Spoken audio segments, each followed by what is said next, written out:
As-Sunnah foundation থেকে আমরা প্রত্যেকটা প্রজেক্ট ঘোষণা করার সময় আল্লাহর খাজানার দিকে তাকায় আল্লাহর উপর ভরসা করে আমরা ঘোষণা দিই। 350 মেট্রিক টন খাবারের অর্ডার যখন করেছি তখন 3.5 টাকাও ফান্ডে নাই। এই পারপাস আগের বছরে কিছু টাকা আছে, এই বছরে নতুন 3.5 টাকাও আসে, অর্থাৎ এখন আমরা ঘোষণাই করি নাই। এই বন্যা কেন্দ্রিক কোনো ঘোষণার আগে অলরেডি আমাদের পার্চেসিং এর জন্য অর্ডার দিয়ে ফেলছে আল্লাহর ভরসা করি। এরপর আল্লাহ তাআলা আমাদেরকে নিরাশ করেন না, হয়ে যেতে থাকে। আর আমি সবসময় একটা কথা বলি, আসুন্নাহ ফাউন্ডেশন অনেকে বলতে পারেন ভাই এত বড় স্কেলে কাজ করেন, টাকা আসে কোত্থেকে?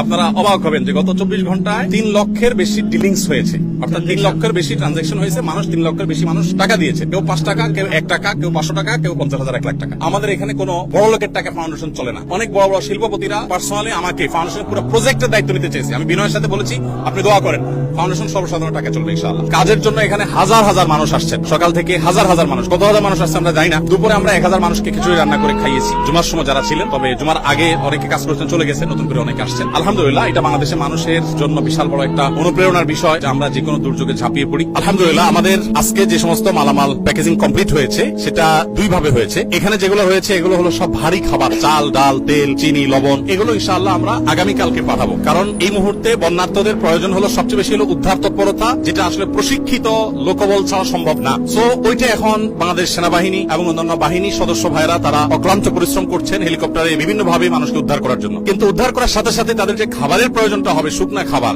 সে ড্রাই ফ্রুটটার ব্যবস্থা আমরা করেছি 20,000 পরিবারের জন্য। এই 20,000 পরিবার যাদের জন্য আমরা অ্যারেঞ্জ করেছি, সেটার মধ্যে আপনার ছিল হলো খেজুর, চিড়া, চিনি, লবণ। অনেকে বলেন যে ভাই গুড় কেন দিচ্ছেন না, চিনি তো ভালো না। কেউ বলবে যে গুড় দিলে হেলদি। দেখুন, আমরা যে স্কেলে কাজ করি এই স্কেলে গুড় কোথায় পাবো? এত গুড় কে দিবে আমাদেরকে? তো যাই হোক, চিনি এবং লবণ দেওয়া হচ্ছে যাতে করে দরকার হলে তারা প্রয়োজন মাফিক তারা স্যালাইন বানিয়ে নিতে পারে। এবং আজকে সকালে আমাদের 2টা লরি মাল পৌঁছাইছে। এটা মূলত আকিজ বেভারেজ থেকে ওনারা রেডি করে দিয়েছেন 7200 প্লাস প্যাকেট। সেখানে বাচ্চাদের জন্য দুধের একটা প্যাকেট, কত গ্রাম এক্সাক্ট আমার মনে নেই, তারপর 500 গ্রাম করে মুড়ি, 2225 ml এর পানির বোতল।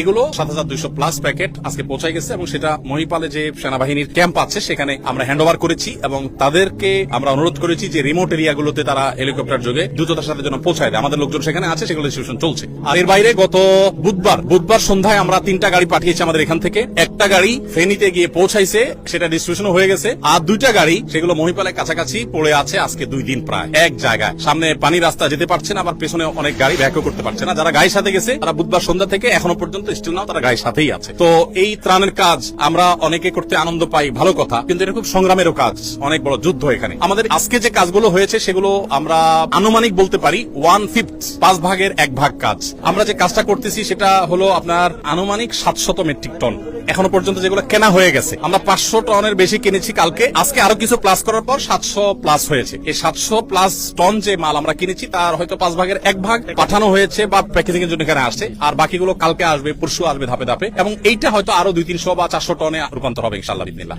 এ হলো আপনার ত্রাণের পরিমাণ। লাস্ট কথা, অনেকেই তো আপনি ফিজিক্যালি অনেক জায়গায় ঝাঁপাই পড়ছেন, দেখা গেছে আপনার যাওয়ার কোনো প্ল্যান প্রোগ্রাম এরকম কিছু আছে কিনা অনেকেই জিজ্ঞাসা করতেছেন লাইভে। আমরা যাবো ইনশাআল্লাহ, আমাদের প্ল্যান প্রোগ্রাম আছে, আমরা ইনশাআল্লাহ যাবো। আল্লাহ চাহেন তো আমরা কেন, আরো ওলামা ইকরাম যাবেন, যাওয়া আসার মধ্যে থাকতে হবে আমাদের, কারণ এই যে এই ক্ষত শুকাতে অনেক সময় লাগবে। আমরা প্রত্যেক আল্লাহর কাছে চোখের পানি ফেলি, এত পরিমাণ বিপর্যস্ত মানুষ আর এত পরিমাণ কষ্টে আছে, এটা আসলে আমরা ঢাকা থেকে কোনোভাবে অনুমান করতে পারবো না। পুনর্বাসনের জন্য আমরা এই বছর প্ল্যান করেছি, নিয়ত করেছি, আমাদের কাছে ফান্ড যদি আল্লাহ মিলাই দেন পুরাটা, আমরা 4000 ঘর পুনর্বাসন করবো ইনশাআল্লাহ। যাদের ঘর হারা হয়ে যাবে তাদের জন্য। এমনিতে আলহামদুলিল্লাহ ত্রাণ তো চলবেই, ত্রাণ যেটা আছে এটা কোথায় গিয়ে ঠেকবে আমরা নিজেরাও জানি না।